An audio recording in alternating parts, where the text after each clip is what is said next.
Red Glass by Laura Rousseau, Chapter 13, Section 1, The Box. The next morning, the village was crawling with teenagers. During the week, they rented rooms in Huajuapan, where the nearest high school was. On weekends, they traveled 2 hours to visit their families in the village. They came in the back of a pickup truck on Friday evening, and by Saturday morning, the basketball court was full of them. Everyone stared at me and Angel. Everyone wanted to talk to us, wanted to know where we were from, what we were doing here. I stayed quiet. Being the center of attention always made me blush and stumble over my words. "You speak English?" a girl asked, giggling. She was about my age. She wore a red tank top and her cheeks were rosy. I nodded. I searched for something friendly to say, but my mind froze up. "Do you like play basket?" I shook my head, embarrassed, and looked over their heads at the mountains. Why did everyone but me instinctively know how to make meaningless small talk? And how much eye contact to make and what to do with their hands? Angel talked with everyone, including the girls. He called to me a few times. "Lime girl, shoot some hoops with us." "No thanks." I watched them play and envied the girls' coordination, how comfortable they felt with their legs exposed, pounding the pavement, unconcerned whether they were too fat or too skinny. During the breaks, they bent over, hands on their knees, breathing hard. Then they threw their heads back and squirted water over their faces, their necks, their lips, until they glistened. I sat on the sidelines with Pablo, eating guavas.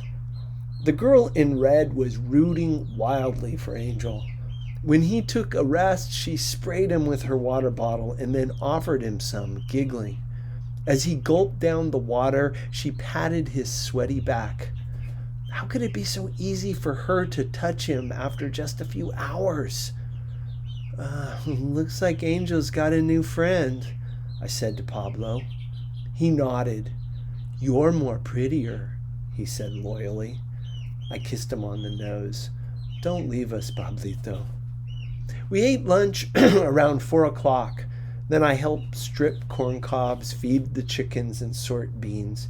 When it got dark, Angel said, "I'm going to the court.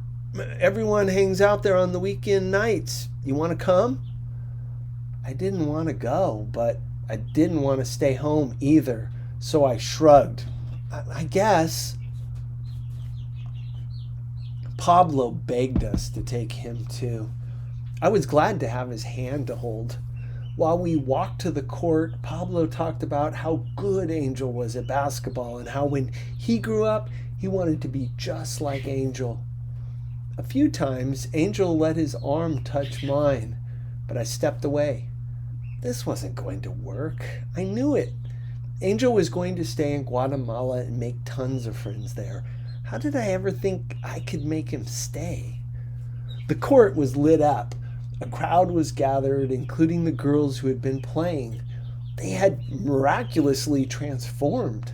They were showered, their hair shiny with gel and spray, comb lines visible, earrings dangling, thin gold chains nestled between their pushed-up breasts. Tight pants, high heels, shirts not quite reaching their waists, showing off a little mound of belly.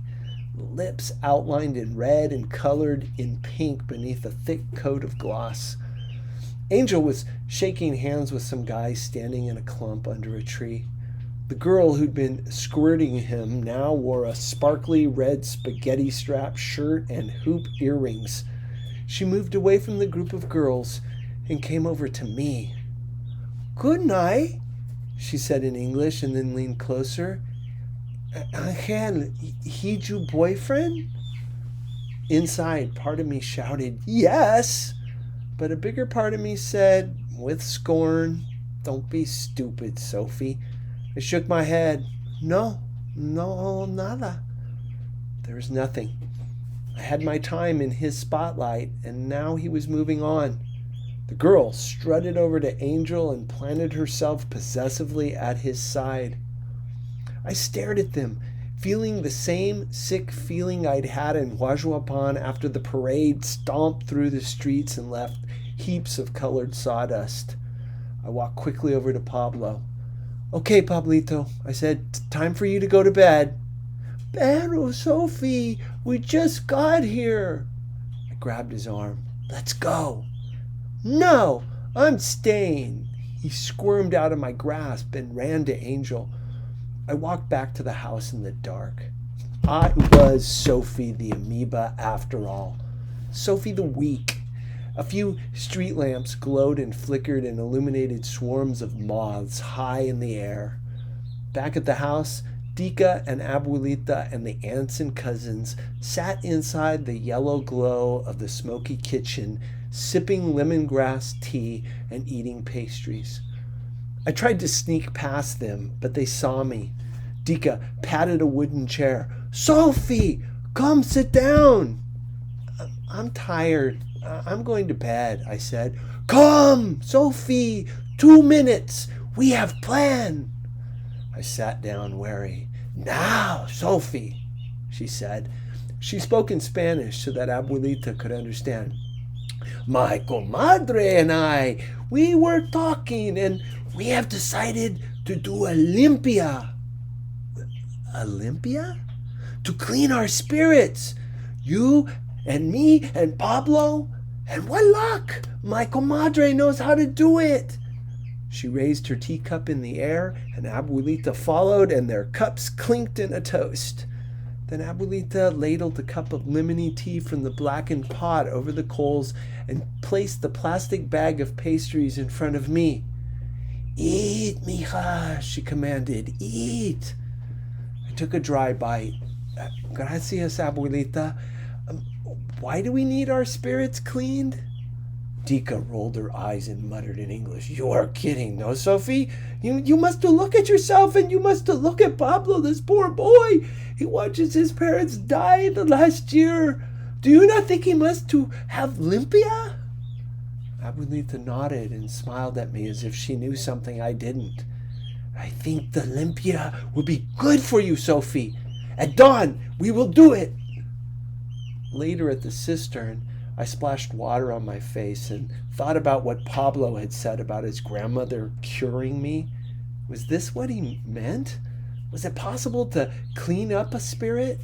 To soap it up and wring it out and make it gleam? I dried my face on a rough towel, imagining washing away the gunk weighing down my spirit, scrubbing off the black stains from years of worries. Inside the house, I settled on the mattress next to Nola. Soon, with the corners of my lips turned up in a smile, I slid into dreams.